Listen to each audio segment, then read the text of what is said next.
함께 봉독하실 하나님의 말씀은요, 마태복음 19장 16절부터 30절까지 말씀인데요, 16절부터 22절까지만 한번 같이 봉독하시겠습니다.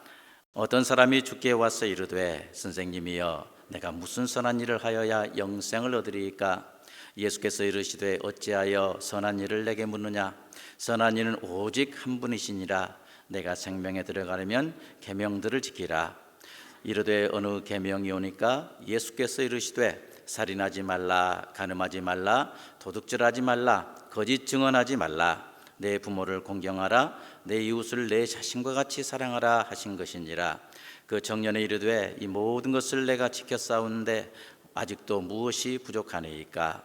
예수께서 이르시되 내가 온전하고자 할진대 가서 내 소유를 팔아 가난한 자들에게 주라. 그리하면 하늘에서 보화가 내게 있으리라. 그리고 와서 나를 따르라 하시니 그 청년의 재물이 많음으로 이 말을 듣고 근심하며 가니라. 아멘.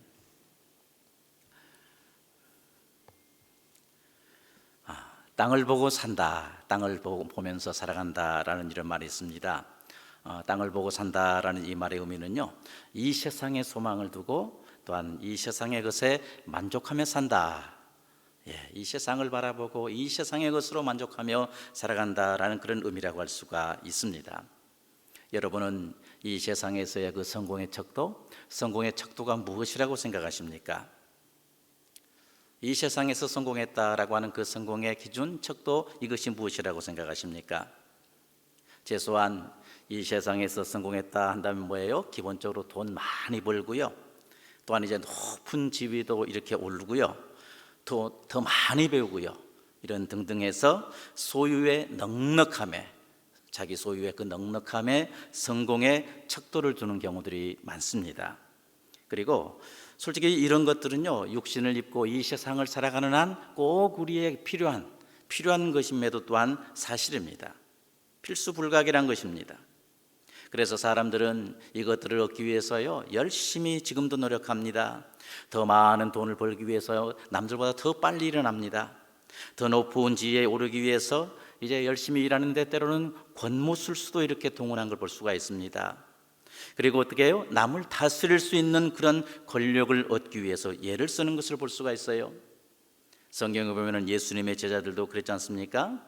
이제 좌정승, 우정승 하기를 정말 치맛바람을 동원해서까지 이렇게 시도한 것을 볼 수가 있습니다. 그뿐 아니고요, 남들보다 더 많은 실력을 갖추기 위해서 더 늦게 자고요, 더 늦게 일찍 일어나면서 공부하는 것도 사실입니다. 그래서 우리 주위에서 그 회자되는 그런 말들 있잖아요. 우리 고등학교 때 많이 들었습니다만은요, 사합 오불이다 그런 말 있잖아요. 4시간 자면 합격하지만 5시간 자면 떨어진다. 지금은 삼합 사불이라고 그러더라고요. 1시간 더 이렇게 늘어났는데, 하여튼 그런 말도, 성공을 위해서 그런 말도 만들어냅니다. 그리고 또한 미국에서도 있습니다만은 그 일찍 일어난 새가 더 많은 먹이를 잡는다 그런 말 있지 않습니까? 결국 뭐예요?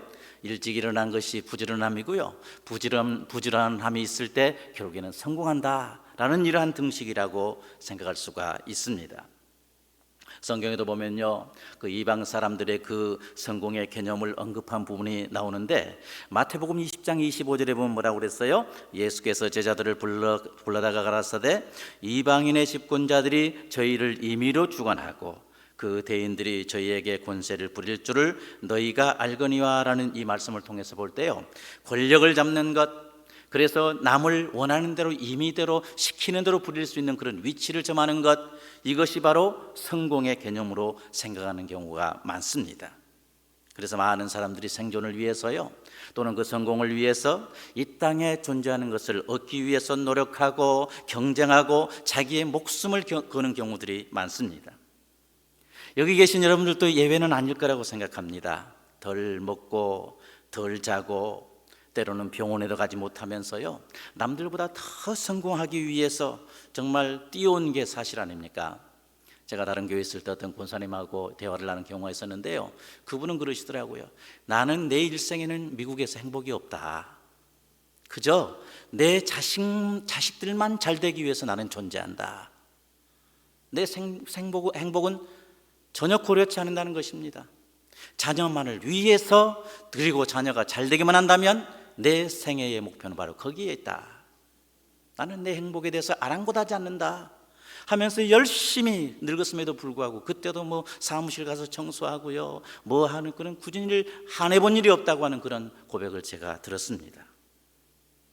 오늘 본문에 나오는 이 청년도요, 마찬가지의 삶이었을 거라고 생각합니다.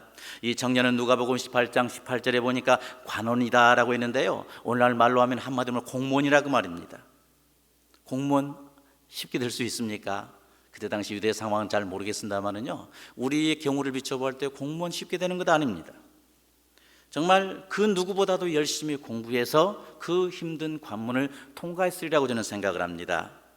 그리고 오늘 본문 22절에 보니까 그 청년의 재물이 많음으로라고 했는데요, 그는 자기 직업을 통해서 또한 여러 가지의 그 재테크를 통해서 이제 뭡니까? 부자라는 반열에 서게 되었습니다.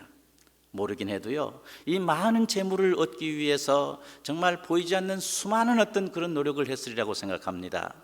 그렇다고 오늘 본문에 보니까요, 예수님께서 살인하지 말라, 부모 공경해라, 이웃을 내 자신같이 사랑해라, 또 간음하지 말라, 도적질하지 말아라, 거짓 증거하지 말아라, 이 말씀을 하실 때 나 그거 다 지켰습니다, 나 그거 다 지켰습니다 라는 이 말씀을 볼 때 최소한 부자가 되는 과정에서 결코 남을 해코지하거나 남을 이제 속이거나 그러지 않았을 거라고 생각합니다. 정상적인 방법으로 그 누구보다도 열심을 다해서 이 부자라고 하는 그러한 명예를 얻었으리라고 저는 생각을 합니다. 그는 지금 이 세상에서 부러움이 없는 그런 삶을 살고 있습니다. 그리고 재물과 권력이 그를 지탱해주고 있습니다. 그리고 이 세상을 선하게 살면 된다, 뭐 특별한 어떤 그 원칙 없이 선하게 살면 된다라는 이러한 생각으로 하나님의 계명을 지키면서 살아왔습니다. 더 나아가서 이런 삶을 살면, 다시 말해서 부자가 되고 또한 이제 이렇게 남에게 명예를 얻고 그러면은 정말 이 세상에서의 삶이 행복하고 만족하고 그 어떤 것도 부러움 없이 살아갈 줄로 그 청년은 생각을 했습니다. 그럼에도 불구하고 보세요, 이 부자 청년이 예수님을 찾아와서 영생에 대한 지금 질문을 하고 있습니다. 본문 16절에 보니까 뭐라 그랬습니까? 선생님이여, 내가 무슨 선한 일을 하여야 영생을 얻으리까? 이런 영생에 대한 질문을 통해서 볼 때 지금 이 청년의 그 내면 속에는 진정한 만족이 없고 또한 참된 행복도 없다는 사실을 우리는 발견할 수가 있어요. 뭔가에 갈급해 있는 그런 상황에 처해 있는 이런 청년의 심리적인 상황을 우리는 찾아볼 수가 있습니다. 그러면 이 청년뿐만 아니고 정말 질문을 하고 싶은데, 사람의 진정한 행복과 만족이 과연 소유의 넉넉함에 있을까요? 어디에 진정한 만족과 행복이 있을까요?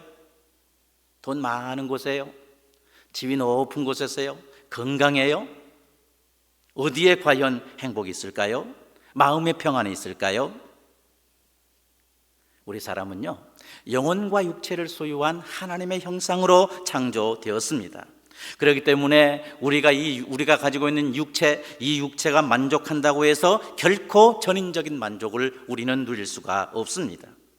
사람의 전인적인 만족과 행복은 영혼과 육체가 만족함을 얻을 때 비로소 이루어진다는 사실을 여러분 믿으시길 바랍니다. 영혼이 만족이 돼야 됩니다. 그리고 육체가 만족이 되어야 됩니다. 그럴 때 거기에 바로 전인적인 행복과 전인적인 만족이 있다, 그 말입니다. 지금 이 부자 청년은요, 그의 소유의 그 넉넉함으로 인해서 육체의 만족함을 누릴 수가 있었지만, 그러나 영생에 대한 갈구하는 것을 보아서 영혼은 지금 만족하지 못한 상태에 있다 라는 사실을 우리는 진단해 볼 수가 있습니다. 이렇게 예수님을 찾은 청년은, 이 청년에게 예수님은 말씀하십니다. 영생에 대한 그 갈구, 이러한 질문을 이제 가지고 예수님을 찾았던 그 청년에게 예수님은 다음과 같이 말씀하십니다. 우리 본문 21절 말씀 같이 한번 읽어볼까요? 21절 말씀입니다. 예수께서 이르시되 내가 온전하고 잘진 데 가서 내 소유를 팔아 가난한 자들에게 주라. 그리하면 하늘에서 보화가 내게 있으리라. 그리고 와서 나를 따르라 하시니. 아멘. 이 예수님의 말씀 중에 내가 온전하고자 할진대 라고 했는데요, 이는 인생의 궁극적인 목적인 신적인 그 완전함에 도달한다라는 이러한 의미라고 할 수가 있습니다. 또한 이런 어떤 의미입니까? 처절하게 자기 자신의 그 무능과 또한 이제 뭐예요? 부족을 통감하고 온전케 하시는 그 하나님께 자신을 의탁함으로써 이루어지는 그러한 완전이라고 할 수가 있습니다. 특히 오늘 이 청년에게 적용할 수 있는 그 의미로 해석한다면요, 그 청년이 목표로 삼고 있는 이 영생에 이른 데는 조금도 부족함이 없는 완벽한 상태, 다시 말해서 절대적인 자기 부인과 철저한 순종 및 완전한 자기 의뢰를 이루는 것을 의미한다고 할 수가 있습니다. 이처럼 영생에 이를 수 있는 조금도 부족함이 없는 상태, 곧 내 소유를, 이 상태는 곧 내 소유를 팔아서 가난한 자에게 주라, 그리고 나를 따르라, 이럴 때 이루어지는 것임을 우리는 알 수가 있습니다. 예수님께서 부자 청년에게 하신 말씀이 바로 그런 의미입니다. 이를 통해서 볼 때 지금 이 부자 청년은요, 하나님 대신 재물을 온전히 의지하고 있는 그러한 삶의 형태임을 우리는 발견할 수가 있습니다. 재물을 의뢰하고 있다 그 말입니다. 재물을 하나님으로 삼고 있다 그 말입니다.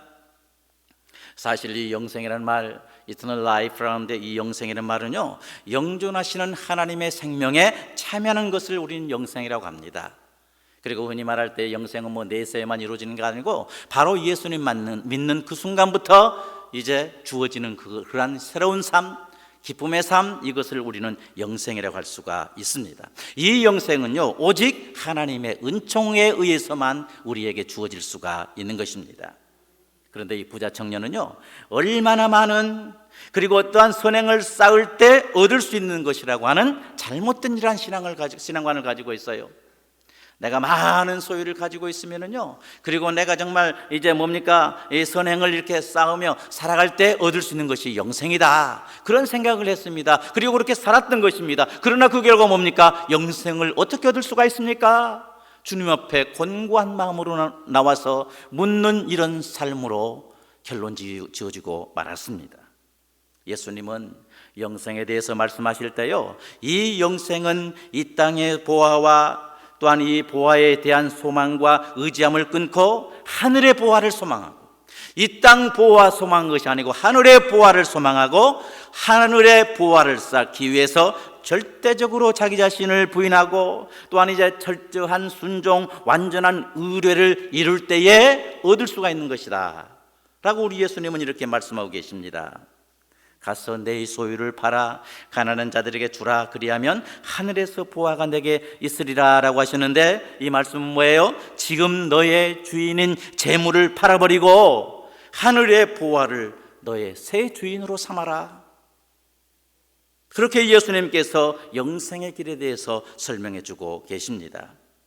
본문 27절에 보니까 그랬습니다. 이에 베드로가 대답하여 이르되 보소서, 우리가 모든 것을 버리고 주를 따라 싸운데 그런즉 우리가 무엇을 얻으리까? 라고 했는데 바로 이것이 곧 이 땅에 대한 모든 보화, 이 땅의 보화에 대한 소망과 의지함을 끊어버리고 하늘의 보화를 소망하고 하늘의 보화를 쌓기 위해서 절대적으로 자기 부인하는 이러한 삶의 형태라고 할 수가 있습니다.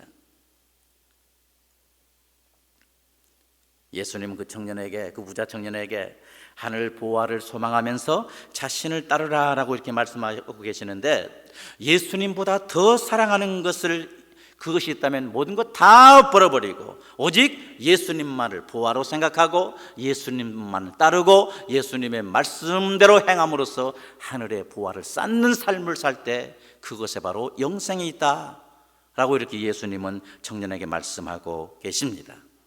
그런데 이 말씀을 들은 청년 어떻게 합니까? 순종합니까? 예수님보다 더 사랑하는 그 모든 것을 버리고 예수님을 따르라 라는 이 말씀을 들을 때 결국 어떻게 했어요? 결국 예수님의 말씀을 듣고 근심함으로 예수님 떠나버렸다 라고 이렇게 말씀을 하고 있습니다. 이 부자 청년은요, 한마디로 말해서 이 시대의 어떤 한 모습을 이제 대변하는 것이라고 할 수 있는데, 젊음을 의지하고요, 재물이 최고라고 이렇게 말하고요, 명예를 다 얻었다고 하지만 결국에는 뭐예요? 구원의 확신이 없음으로 인해서 이 마음의 평화를 얻지 못한 이러한 회색의 삶을 살아가는 이 시대의 사람들의 한 전형이라고 이렇게 말씀을 드릴 수가 있습니다. 재물 통하면 나는 행복해질 수가 있어, 명예 얻으면 행복해질 수가 있어, 이 세상에 나름대로 이제 권력을 얻으면 행복해질 수 있어 생각하지만, 그것 해보았지만 거기에 참 만족을 얻지 못하고 내가 어찌할꼬 후회하며 방황하며 살아가는 이 시대의 한 삶의 전형을 지금 이 청년이 대변해 주고 있습니다. 예수님의 말씀을 들은 부자 청년은 결과적으로 방금 말씀드렸습니다마는 근심하며 예수님을 떠나고 말았습니다. 본문 22절에 그 청년이 재물이 많으므로 이 말씀을 듣고 근심하며 가니라 라고 했습니다. 그 부자 청년은요, 예수님의 말씀을 통해서 영생의 길이 무엇인 줄 알았습니다. 그러나 그는 소유의 노예, 재물의 노예였기 때문에 결국 영생의 길에서 이탈되어 버린 것입니다. 이 청년의 내면 깊은 곳이 바로 물욕의 지배 가운데 있음을 우리는 알 수가 있습니다. 이 물욕의 노예가 돼서 살아가고 있다, 그 말입니다. 이를 바라보신 예수님은 본문 23절로 24절에서 내가 진실로 너에게 이르노니 부자는 천국에 들어가기가 어려우니라. 다시 너에게 말하노니 낙타가 바늘기로 들어가는 것이 부자가 하늘의 나라에 들어가는 것보다 쉬우니라 하시니라고 이렇게 말씀을 하고 계십니다. 물욕의 지배를 당하고 있는 한 하나님 나라에 들어가기가 힘들다, 바로 그런 의미라고 할 수가 있습니다. 여러분 기억하십시다. 이 땅의 보화에는요, 절대적으로 거기에 참된 만족과 거기에 참된 평화가 없습니다. 이 땅 보호와 의지하는 삶의 결과는요, 영생의 길에서 이탈될 수밖에 없는 그 길로 인도할 수밖에 없습니다. 꼭 이 사실 기억해야 됩니다. 참된 평안과 행복은 영생을 얻을 때 성취할 수 있는데, 그 길은 가서 내 소유를 팔아 가난한 자들에게 주라, 그리하면 하늘에서 보화가 내게 있으리라 라는 이 말씀 그대로입니다. 나의 주인으로 삼고 있던 그 재물을 팔아버리고 하늘의 보화, 다시 말해서 예수님을 나의 새 주인으로 삼고 또한 영접할 때, 또한 그분의 뜻대로 살아갈 때 누릴 수 있는 것이 바로 이 땅에서의 영생이다, 참된 평화다, 참된 만족이다 라고 이렇게 말씀드릴 수가 있습니다. 이 사실 믿으시기를 바랍니다. 오늘 본문에서 말씀하시는 하늘의 보화는요, 곧 하나님의 아들 예수 그리스도를 의미한다고 할 수가 있습니다. 이 하늘의 보화이신 예수님은 우리에게 영생을 주시는 분이십니다. 이 하늘 보화는 이 땅의 보화가 주는 그 행복과 만족보다 더 완벽합니다. 더 이상 하늘의 보화를 주인으로 삼고 살아갈 때 결코 흔들림이, 또한 불안함이, 또한 불만족이 있을 수가 없습니다. 비록 지금 우리에게 아무것도 없다고 할지라도요, 그 궁핍한 가운데서도 결코 부족함을 느끼지 않는 그러한 행복을 하늘 보화 소유할 때 누릴 수가 있는 것입니다. 우리의 모든 삶을 전인적인 만족과 행복 가운데 인도하는 것이 바로 하늘 보화, 바로 예수 그리스도이심을 믿습니다. 사랑하는 여러분, 오늘도 우리는 주님의 말씀을 들었습니다. 우리 내면의 주인은 과연 누구이십니까? 이 세상의 보화입니까? 다시 말해 명예입니까? 또한의 물질입니까? 정욕입니까? 이 세상의 자랑입니까? 예수님의 말씀처럼 이런 것들이 혹시 내 마음속에 있다면 다 팔아버리시는 우리 모두가 되시기를 바랍니다. 조금이라도 예수님 아닌 다른 어떤 것들이 내 내면에 부하로 자리 잡고 있다면 어떡합니까? 철저하게 내어 쫓아버리는 그런 삶을 살아가는 우리 모두가 되시기를 바랍니다. 그리고 하늘의 보화이신 예수님을 내 마음속의 주인으로 다시 한번 회복하고요, 하늘의 보화를 쌓는 삶을 살아가는 우리 모두 되시기를 간절히 소원합니다. 예수님의 말씀대로 살아내는 우리 한 분 한 분 될 수 있기를 간절히 소원합니다. 오늘도 우리 이제 이처럼 결단하는 삶을 살아야 되는데, 우리를 능하게 하신 성령님의 도우심으로 내 내면의 부활을 주인을 예수님으로 삼고 내 마음의 왕자의 예수님을 모시고 정녕 예수님이 기뻐하시는 그 말씀대로 살아가는 우리 모든 삶이 되어서, 다시 말해서 하늘의 부활을 쌓는 삶을 살아서 하나님을 기쁘시게 하고 하나님께 영광 돌리는 오늘 하루의 삶이 될 수 있기를 주님의 이름으로 축원합니다.